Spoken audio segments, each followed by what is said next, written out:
Yeah.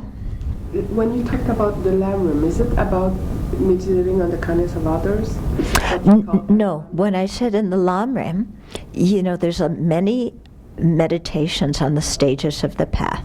Okay? You have lamrim outlines. Yeah, so you know that. So of the topics in the lamrim that I think are especially beneficial here are to meditate on refuge and bodhicitta.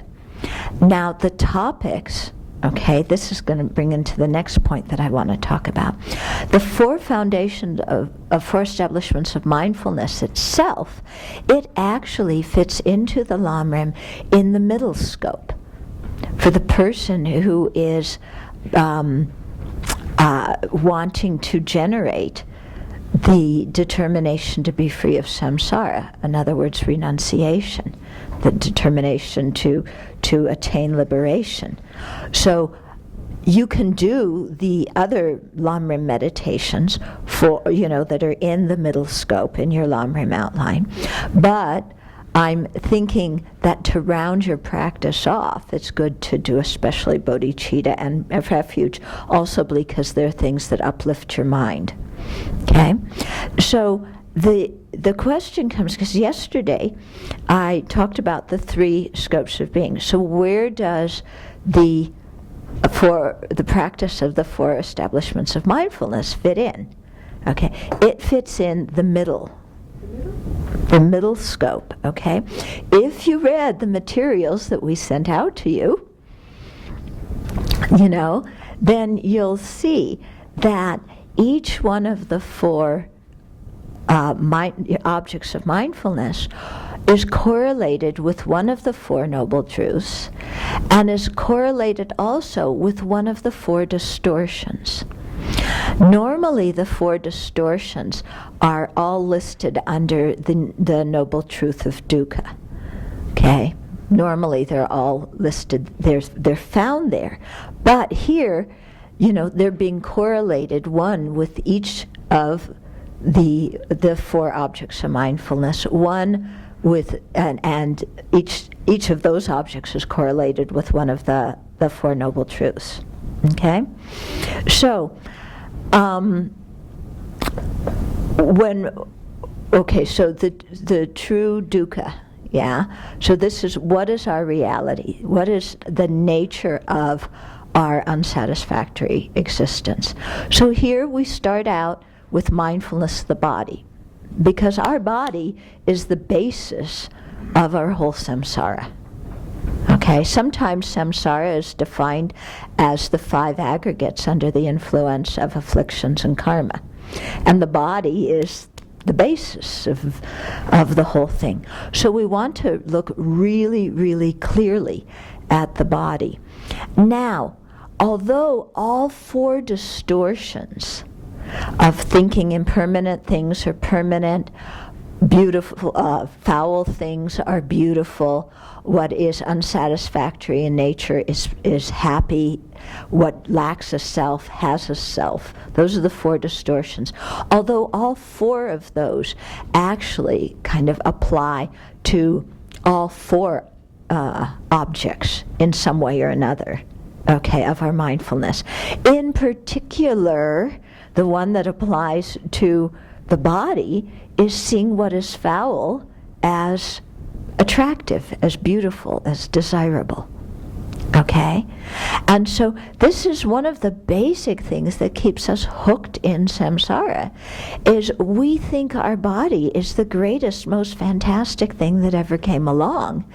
And we treasure it. We don't want to be separated from it. We go to all extremes to give it pleasure and happiness. Yeah, we pamper our body, we worry about our body. So much time and energy is spent.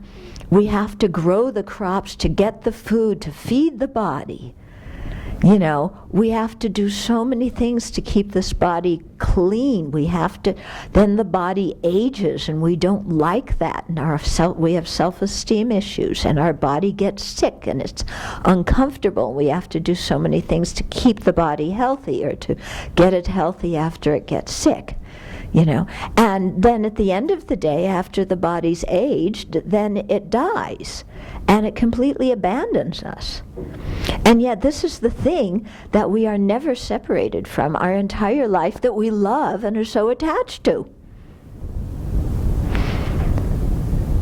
So, the question is, do we have a healthy relationship with our body? Yeah? Do we have a realistic relationship with our body? We don't. We think we do, but we don't. And one of the reasons why we don't have it is because we think this body is just clean and pure and attractive and spectacular.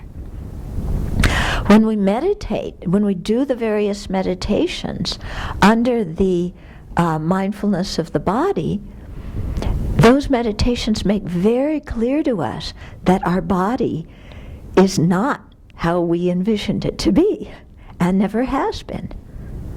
Because we go through I won't explain these meditations. They're in the handouts, they're in the chapters, they're in the videos. But you go through, you look at all the insides of your body. And especially, you know, when your mind gets distracted by sexual, interest or lust or whatever, you look at the other person's body and you look at what the insides of their bodies are and what it is you want to hug and kiss. Okay? Yeah. You start out, you know, head hair, body hair, nails, teeth, skin. Those are the cleanest ones of it. Yeah. Those are very interesting. Yeah. So, we take a realistic look at that. We look at the body in various stages of decomposition after it dies. Yeah. We have some anatomy books out there. We also have some pictures on the computer of... Do we have the autopsy pictures that I brought back? I don't know where these autopsy pictures came from. Okay, I think... Dharmadira. Yeah. Oh. Dharmadira brought some... Okay, because I have... I think I gave them to you to copy at one point. Anyway, remind me, somebody. I have pictures from autopsies. I went to one autopsy when I was in Thailand, and then they gave me pictures of another. And I also have photos of the tsunami victims in Southeast Asia for that tsunami. And if you think this body is something gorgeous, look at those pictures, and you will change your mind. And it, also when we meditate on the body like this, we realize there is nothing to be attached to. So if we're not attached to our body, there's nothing in this body to be attached to, then that makes dying a whole lot easier. So when we want to keep this body alive as long as we can, so we can use it to practice Dharma. But when death comes, there's no sense clinging to it, because there's nothing particularly wonderful about it. Okay, so that makes just letting go of the body much easier. Yeah, which makes dying much easier. Okay, then.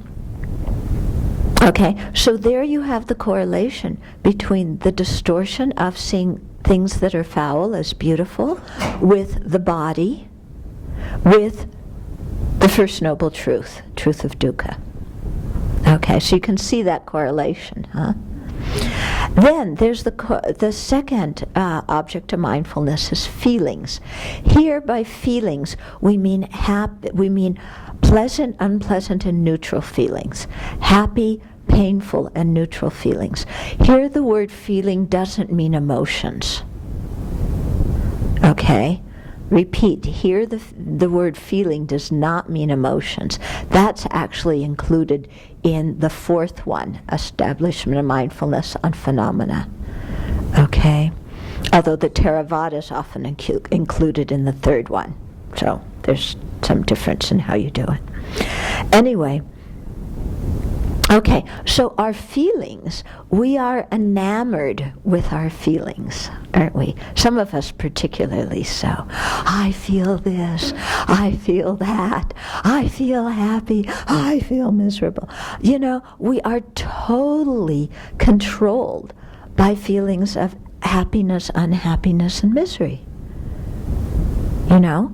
Our whole day is spent in reacting to these three feelings. When we have happy feelings, we get attached, we hang on, we don't want them to end, we want more of them. When we have unpleasant feelings, painful feelings, anger, resentment, hatred arises because we don't like them, we want them to go away, we don't want them to come back. When we have neutral feelings, we space out into total indifference and ignorance, confusion, ignorance, bewilderment, lack of clarity. Okay?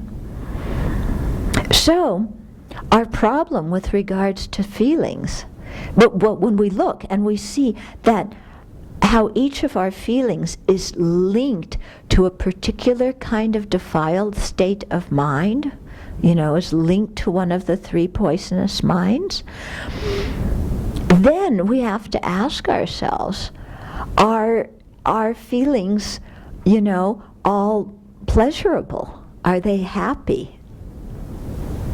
Yeah. No, they aren't. Now, when we really look, we see that because each of those three feelings is linked to some kind of defilement, and the defilements keep us linked in this cycle of existence and make us take our bodies again and again and again, that the feelings that we thought were pleasurable and happy in nature are actually dukkha in nature. They're unsatisfactory. And like I was explaining before, even pleasant feelings, they don't last if we have them long enough. The objects that cause them or seem to cause them turn into gross pain. Okay? So there, what we're really seeing is with the feelings that what we want to do is eliminate the distortion of seeing what is suffering in nature as happy. And we also come to better understand the second noble truth, the noble truth of the origins of dukkha, because we see how our reactions to those three feelings are afflictions, and how afflictions create the karma, and afflictions and karma together keep us bound in cyclic existence. How afflictions are, in particular, are the origin or the cause of dukkha. Okay, so that's that link up. Then, when we come to the mind, okay, here the Theravada often explain it as, the afflictions and different mental states. His Holiness explains it very much in terms of just the conventional nature of the mind. Okay, clarity and awareness. Okay, we tend to think that our mind is our identity. Yeah, I am my mind. Sometimes we think I'm my body, but that one, it's a little bit easier to see, no, I'm not my body. But we really have this strong feeling, I am my mind. Yeah, and that self seems so permanent, and the mind seems so real and so permanent. Okay, so the affliction in relationship to the mind is seeing the impermanent as permanent. Okay. Now, of course, we see our body and our feelings also. They're impermanent. We also see them as permanent. But it's particularly linked here with our mind because we establish some kind of permanent identity based on the mind. There's some permanent concept of the self that develops based on the mind. Okay. When we meditate on the mind, particularly on its clarity and awareness, we come to see that the fundamental nature of the mind is something pure and undefiled. That leads us to understand the third noble truth, true cessations. Okay? Because true cessations is the cessations of the afflictions and the karma that causes rebirth. Yeah, we let go of of clinging to some kind of permanent identity, or to thinking of our mind as a permanent self. Okay, so meditating on the impermanence of the mind helps us to understand that the afflictions are adventitious. They are not the nature of the mind, and understanding that helps us understand the third noble truth, true cessations. So that's the link there. Okay. Then the fourth object, phenomena. Here, phenomena means in particular what to practice on the path and what to abandon on the path. Okay, so here we get into all the different mental factors, So here is where we include the afflictions, which are things to abandon on the path. And so here we start noticing, we pay attention, we become mindful of the various afflicted emotions and afflictive attitudes. So here's where we see the negative emotions. We also see the positive emotions. We establish mindfulness on those. The negative emotions are the ones that disturb the mind. They're to be abandoned. The positive emotions, the positive mental factors, are to be practiced. Yeah. So we want to be able to identify all of those things, both the ones to be abandoned. We want to be able to identify them in our own experience so we can counteract them. We want to be able to identify the positive emotions. We want to identify the 37 facets of awakening, these different kinds of mental factors that are very important for our awakening. They include like the Eightfold Noble Path, all sorts, because these all these 37 facets are mental factors, mental states that we want to cultivate that lead us to full awakening or lead us to liberation. Okay? So we start here is where we really get into discriminating. What is a non-virtuous state of mind to be abandoned? What is a virtuous state of mind to cultivate? And how do I abandon the ones to abandon? What are the antidotes to those? Well, there's some of the good ones. Well, how do I cultivate those good ones? So then we start really learning the teachings and how to cultivate the beneficial mental states, the good mental factors. Okay. So none of these mental factors are a self.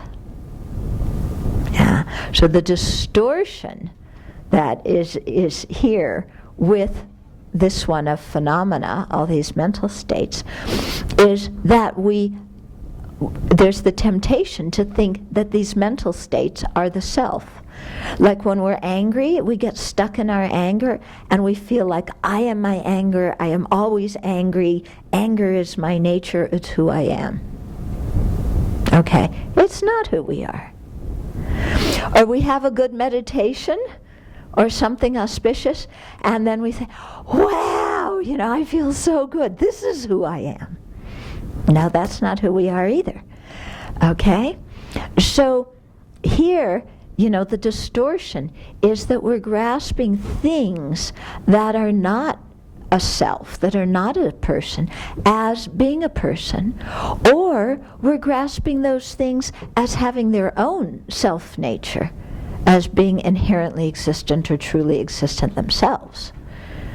My anger is truly existent. It's made out of concrete. It can never change. All that's just hallucination on our part. Okay? So the distortion that we want to abandon in relationship to all these mental factors is clinging to a self and replace it with the view of selflessness. Okay? And doing that helps us understand what to practice, what to abandon. And that is the essence of the fourth noble truth, the true path. So the true path is involved in counteracting the afflictions by practicing developing the mental qualities that we need in order to become a liberated being. Okay? So it's pretty neat, isn't it, when you look at this schema? And spend some time really thinking about it. Do some analytic or checking meditation on this schema, because it's really quite something, where you see how each of the four is tied to a specific distortion, and by removing that distortion, it helps you understand more accurately a specific one of the Four Noble Truths. Okay. Like I said, the four distortions aren't limited to each of the four distortions isn't limited to the one it's affiliated with, because we take the body, the body is foul, we think it is beautiful. The body is impermanent, we think it's permanent. We think the body has a self, it doesn't. We think it's, it brings happiness, it doesn't. Okay, so all four of those apply to the body, so similarly. Okay? Yeah. So it's kind of neat. So this is what you're wanting to understand. Yeah. And how you're going to understand it is by doing the specific meditations in the four establishments of mindfulness. So under each object of mindfulness, there's several meditations to do. So there's various ways to approach it. Okay? One way is to try each, one of the meditations that's in a particular one, and kind of try all the different flavors. Another approach is to take one that really interests you and stay with that one for a long time. Yeah, really deepen it. Because the more you meditate on the same thing, the more it, the deeper way you understand it, the more it affects your mind. Okay? On the other hand, it is good to get a general feeling for all the ones in that category. Do you mean meditations, or do you mean one of the four? No, I mean under each object of mindfulness, there are many meditations. Right. So, what I recommend doing is start out with mindfulness of the body and stay with that for a period of time and do the various meditations under that. And if one of them really grabs you, stay with that one. Then, if you want to go on, and stay with the body for a while. That one's important. Don't skip over that. We tend to want to skip over that one, but it's important. And then you can go on to the feelings, and there's many meditations under that one too. So you can kind of do each one and then settle on one and do that for a while. And then the same with the mind, the same with phenomena. Okay? It's hard to say, for those of you who are here for 26 days, or even those of you who are here for all 7 weeks, how to structure your time between these four. Yeah, I can't tell you, divide it into your time in 4 and then do, like that, because that may not work for you. Yeah, so I would suggest just start with the body for a while and do that. And then, if you feel you're really getting somewhere with a particular meditation, stay with that. There's no need to go on to the next one, to hurry to go on to the next one. You don't have to think, oh my God, I've been on the body for a week, gee, I only have 26 days, divide that into 4. Okay, I have 6.5 days per meditation, but the first body one has so many meditations under that. How am I going to squeeze all of that into 4.5 days? That gives so many minutes for each meditation on the body. I can only visualize myself as a blue corpse for 15 minutes and as a red corpse, Okay, you're going to develop some anxiety if you approach it that way. Okay? So, I think just relax. Whatever you get through, you get through. It's nice at some point before the end of the time to have done at least a little bit of meditation on all 4. But if you wind up focusing on one rather than the other, that's okay. Yeah. But like I said, don't skip over the body. Yeah. And also I should say that they are presented in that order for a reason. Why don't we just go to what to practice and what to abandon, the last one, right away? Because we aren't so sure that we want to abandon our samsara yet. Why aren't we sure? Because we haven't confronted the reality of, what this body is and what our pleasant, unpleasant, and neutral feelings link, how we react to those. So if you jump right to the last one, your meditation's not going to be so intense because, you don't have the motivation that comes from meditating on the first 2. Okay, similarly, if you just go immediately to mindfulness of the mind without the first 2, you're not going to be even able to identify what your mind is. Because you need some meditation experience before you to kind of know how your mind works. Okay? So do them in the order that the 4 objects, to do those in the order they're presented. Don't just skip over and, yeah. Okay. Any questions? Yeah. I was reading through the 3 chapters, and one thing that did strike me was the difference between how the Pali lays out mind and phenomena versus how we do. And do you have any sense of why that is? Why they take certain mental factors and put them into mind, whereas we're just saving that for... It could just be the way their commentators developed that.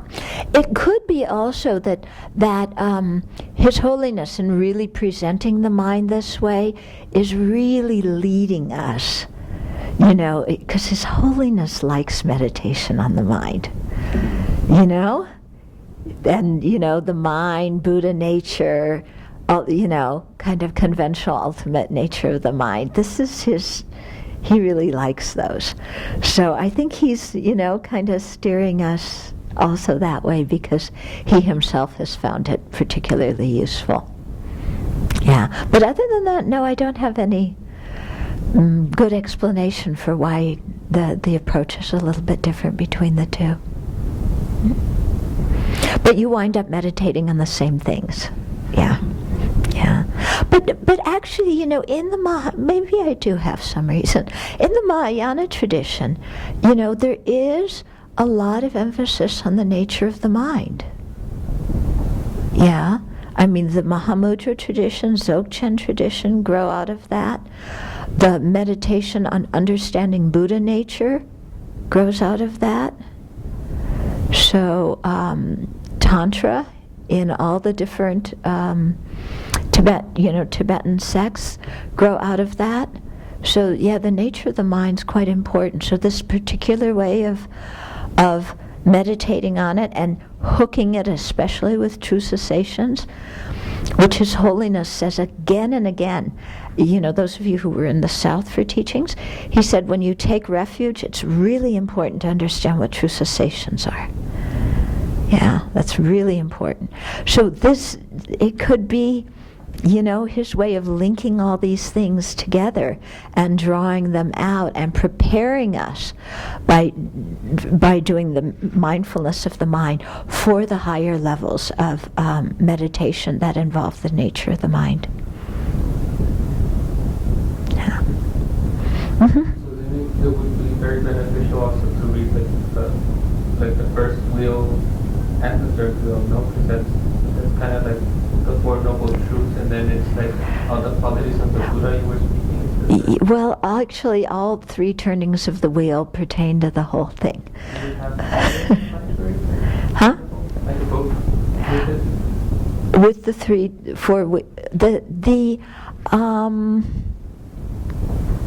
there's, you know what? Nobody's written a book just specifically about the three turnings of the Dharma wheel. Yeah. And the Pali tradition doesn't posit three turnings of the Dharma wheel anyway. Yeah, this is a classification that was kind of developed later on by those in the Mahayana tradition. So that's a way of classifying different sutras and different treatises.